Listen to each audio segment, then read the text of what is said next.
Oke, halo selamat sore. Oke, hari ini saya lagi di tempat kerja, ketemu sama Ibu ini. Ibu punya sedikit sedikit masukan ya Bu ya, atau sedikit pengen ngasih tahu nih ke masyarakat. Sebenarnya angka COVID kita itu masih tinggi karena suatu hal. Masyarakat Indonesia ada kekurangan satu. Nah, Ibu ini punya pendapat ini. Nah, ini banyak yang lagi bergabung di IG story saya. Ibu langsung saya sambungkan ke Ibu ini pasien saya. Halo, selamat sore Ibu. Selamat sore. Oke, Ibu.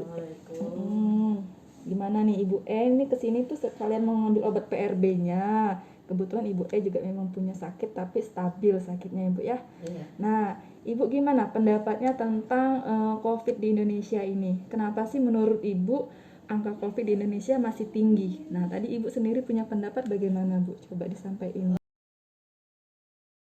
Untuk masyarakat Indonesia itu kedisiplinannya masih kurang. Apanya yang kurang Bu? Kedisiplinan. Iya. Untuk pakai masker masih ada yang buka tutup, berkerumun juga masih banyak, gitu dong. Jadi yang Ibu harapin gimana Bu? Ya, saya harapkan ya dari masing-masing komplek RT RW itu harus lebih tegas lagi untuk membina ke warganya, agar kedisiplinannya itu lebih patuh lagi ya Bu iya. Ya. Nah, tadi ini Ibu punya kasus katanya tetangganya kena COVID setelah vaksin. Iya. Nah, tadi gimana kira-kira menurut pendapat Ibu? Kok habis vaksin malah kena COVID? Nah, menurut Ibu sendiri gimana sih habis vaksin kok kena COVID gitu? Ya, itu Dok, yang saya heran tuh kenapa habis vaksin kok malah kena COVID gitu ya. Akibatnya tuh dari apa gitu. Kita kan masyarakat awam ya Dok ya, jadi kurang paham. Iya, jadi gini, kebetulan banget ya pas Ibu tanya. Pertama yang harus saya pengen tahu nih, tetangga Ibu atau tetangga ya Bu ya? Itu vaksinnya kapan? Kurang lebihnya kita gitu. Plus minus 10 hari kalau nggak salah. 10 hari yang lalu. Iya. Pakai vaksin apa kalau boleh tahu? Oh, saya nggak nanya. Nggak tahu ya. Nggak tanya. Dia sih vaksin kedua. Vaksin kedua. Apa? Iya, tahu. Ada keluhan nggak dia sekarang? Waktu habis vaksin saya ajak ngaji, ada undangan. Mbak berangkat ngaji enggak? Aku habis vaksin baru pulang masih pusing begitu. Okay. Tapi untuk kemudian kira-kira ada 2-3 jam dia tuh sudah bisa berangkat lagi ngaji. Nah, ketahuannya itu pas Ibu tetangganya positif COVID itu kapan? Tadi baru hari ini? Iya, WA saya. Oke. Jadi gini, kebetulan banget hari ini pasien banyak yang datang yang positif setelah vaksin Ibu. Jadi sebelum tetangga Ibu itu udah banyak sih ya yang vaksin terus kemudian positif.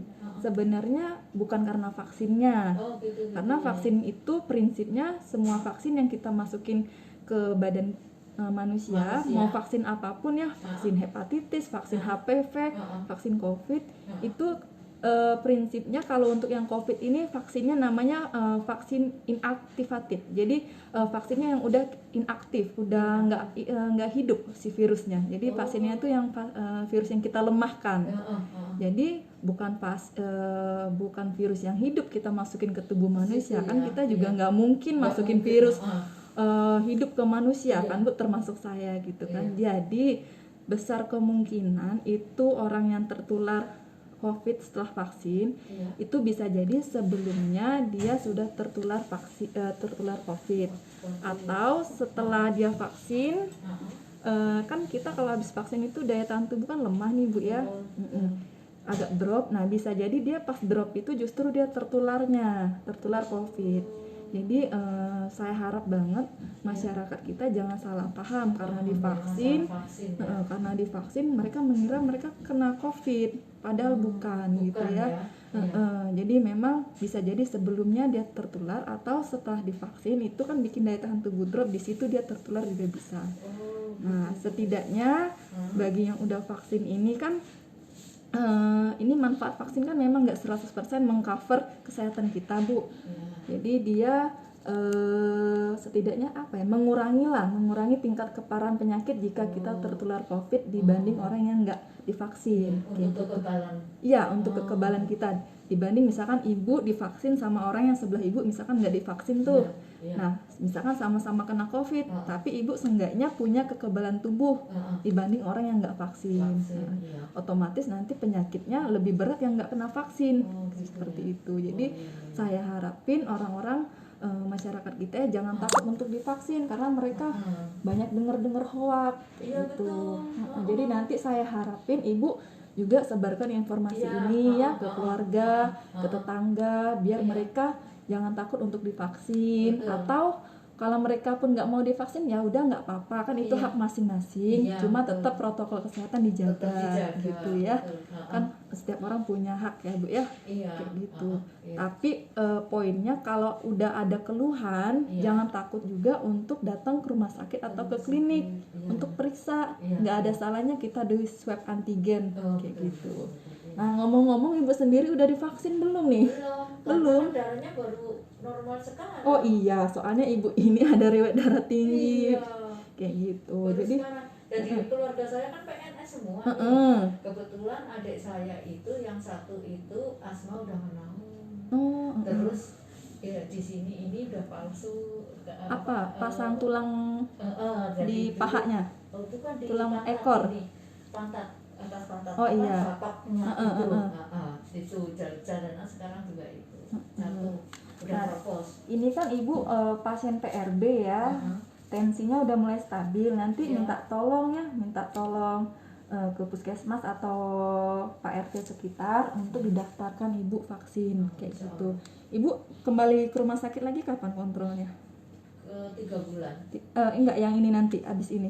Ini Kontrol ke rumah sakit. Ke 3 bulan. 3 bulan lagi kayak gitu ya, masih lama ya. Masih lama. Kayak gitu. Misalkan nanti dari pihak setempat misalkan menolak untuk vaksin ibu karena misalkan dari darah tinggi nih misalkan gitu ya, boleh ibu nanti kesini minta dari kita memberikan surat rekomendasi atau dari dokter spesialis penyakit dalamnya yang memberikan rekomendasi ibu layak vaksin atau tidak. Sebenarnya kan ibu udah layak vaksin nih, dari segi usia memang udah wajib, terus penyakitnya udah stabil kayak gitu. Jadi ibu jangan takut juga untuk divaksin kayak gitu ya. Gitu ya. Gimana ibu, ada pesan-pesan lagi ibu buat masyarakat Indonesia? Iya, nanti saya jelasin ke teman. Disebarkan ya informasi yang baik ya ibu ya. Oke. Begitu ya. Oke, gitu ya teman-teman. Jadi ini pasien langganan saya datang tadi menyampaikan